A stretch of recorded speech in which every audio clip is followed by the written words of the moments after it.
புனர்பூசம். புனர்பூச நட்சத்திரக்காரர்கள் வந்து இந்த வாரத்தில் ஆஞ்சநேய பெருமான் வழிபாடு பண்ணுங்க. ஆஞ்சநேயர் கோவிலுக்கு போங்க. இல்லைன்னா வந்து பெருமாள் கோவிலில் வந்து ஆஞ்சநேயர் சன்னதி இருக்கும். அந்த ஆஞ்சநேயர் சன்னதிக்கு போய் துளசி மாலை வந்து வாங்கிட்டு போங்க. துளசி மாலை வாங்கி ஆஞ்சநேயருக்கு சாத்திட்டு ராம ராம ராமன்னு ராமநாம ஜபம், ஓகேங்களா, அது சொல்லுங்க. 2 நெய் விளக்குகள் ஏற்றுங்க.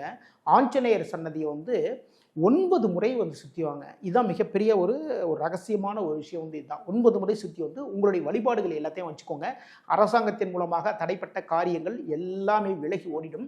தந்தையினுடைய சொத்துக்கள்ல இருந்து உங்களுடைய பங்கு உங்களுடைய கைகளுக்கு வந்து சேரும். இந்த வாரத்தில் 17, 18, 20, 22 இந்த நாட்கள் மிக மிக சிறப்பான நாட்கள். இந்த நாட்களில் முக்கியமான எந்த காரியம் இருந்தாலும் சரிதாங்க, செஞ்சு பாருங்க. இந்த வாரம் உங்களுக்கு சக்சஸான வாரமாக மாறும். பூச நட்சத்திரக்காரர்கள் இந்த வாரத்தில் குரு பகவான் வழிபாடு பண்ணுங்க. நவகிரகத்தில் இருக்கக்கூடிய குரு பகவானுக்கு கொண்டக்கடலை மாலை போடுங்க. மஞ்சள் வஸ்திரம் சாத்துங்க. இது வந்து நம்ம ஒரு வியாழக்கிழமை தான் போகணும்னு அவசியமே கிடையாதுங்க. உங்களுடைய மனசுக்கு பிடிச்ச எந்த நேரத்தில் வேணாலும் சரி, எந்த நாளில் வேணாலும் போகலாம், சரிங்களா. தெய்வத்திற்குன்ட்டு வந்து தனியாக சில சிறப்பான நாட்கள் இருக்குதான். இருந்தாலுமே நீங்கள் இந்த வாரத்தில் எந்த நாட்கள் வேணாலும் போகலாம். அந்த குரு பகவானுக்கு இந்த வஸ்திரம், கொண்டக்கடலை எல்லாமே சாத்திருங்க. 2 நெய் விளக்குகள் ஏற்றுங்க. அப்புறம் மனமுருக வழிபாடு வைத்துக் கொள்ளுங்கள். தந்தையின் மூலமாக நல்ல நல்ல விஷயங்கள் எல்லாமே நடக்கும்.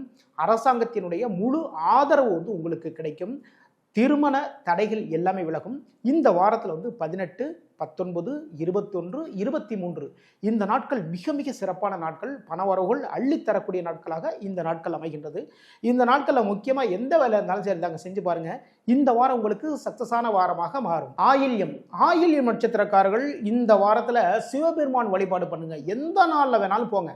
உங்களுடைய மனசுக்கு வந்து பிடிக்குன்னு வச்சுக்கோங்களேன், இந்த நாளில் போகலாம். இல்லை ஒரே நாளில் கூட வந்து 2-3 டைம் கூட வந்து போகலாம். அந்த சிவபெருமானுக்கு வந்து வில்வத்தால் வந்து அர்ச்சனை பண்ணுங்க. அர்ச்சனை பண்ணிட்டு சிவபெருமான் சன்னதியை 11 முறை சுற்றி வாங்க. இது மிக மிக சிறப்பான ஒரு விஷயம். 11 முறை சுற்றி வந்துருங்க. சுற்றி வந்துட்டு சிவபெருமான் சன்னதியில் நின்று மனமுருக வழிபாடு செய்து கொள்ளுங்கள். அரசாங்கத்தின் மூலமாக நல்ல நன்மைகள் எல்லாமே நடக்கும். அதாவது கவர்மெண்ட் எக்ஸாம் எல்லாமே எழுதுவீங்க இல்லையா, அந்த விஷயங்கள் எல்லாமே நடக்கும். உங்களுடைய தந்தை வழி சொத்துக்கள் வந்து உங்களுடைய கைகளுக்கு வந்து சேரும். குழந்தைகள் வந்து உங்களுடைய பேச்சை கேட்டு கரெக்டாக நடந்துக்குவாங்க. நீங்கள் எக்ஸாம் எழுதுகிற குழந்தைங்களா இருந்தீங்கன்னு வச்சுக்கோங்களேன், எக்ஸாமில் வந்து பெரிய லெவலில் பாஸ் ஆவீங்க. இந்த வாரத்தில் 17, 19, 20, 22 இந்த நாட்கள் வந்து பணவரவுகள் அள்ளித்தரக்கூடிய நாட்களாக அமைகின்றது. மிக மிக சிறப்பான நாட்கள்.